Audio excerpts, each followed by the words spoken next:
Well, Police Chief William McManus says one of his officers shot into a known drug house overnight, accidentally killing an 18-year-old inside. Charles Roundtree died from gunfire that struck a suspect police say was a threat to the officer who fired the gun. Eyewitness News reporter Marvin Hurst is covering this story for us. And what does this shooting mean, Marvin, for SAPD? Well, Deborah, SAPD is stressing that this was a documented drug house. The suspect was armed, but the victim was not. So for this officer, this means criminal and civil scrutiny.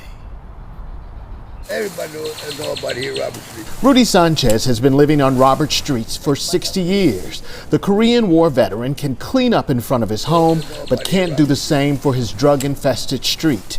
Just like he pulls these limbs, he says cars pull up in front of his home. When you see a light flicking off and on, what are they doing? When you see a light flicking off and on. Early this morning, the 80-year-old heard gunfire. I went away. I heard nothing but arguing. Next thing I heard a bullet, boom. It was an officer-involved shooting at 217 Robert Street. San Antonio police came to the house for a man who had been punched. The responding officer called for backup. Police say 3 people sat on 2 couches. Officers say one was an aggressive 24-year-old who reached for his gun. Police say a 5-year veteran shot him. The bullet exited the man's body, killing 18-year-old Charles Roundtree, who sat on a couch. So what do you tell that person's family? You know, it's a very, very unfortunate, tragic incident that happened. Unfortunately, that person was a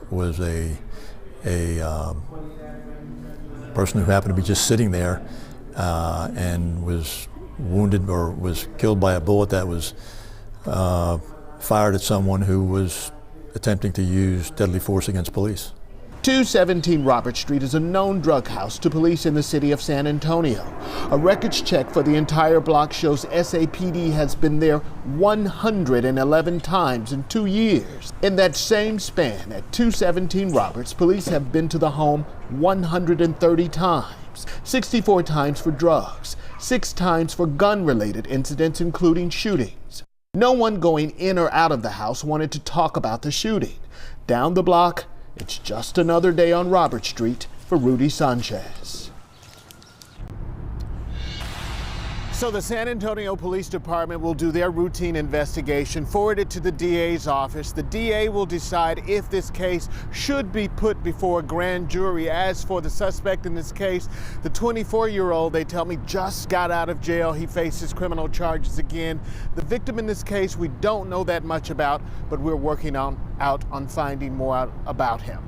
Reporting live, Marvin Hurst, KENS 5, Eyewitness News.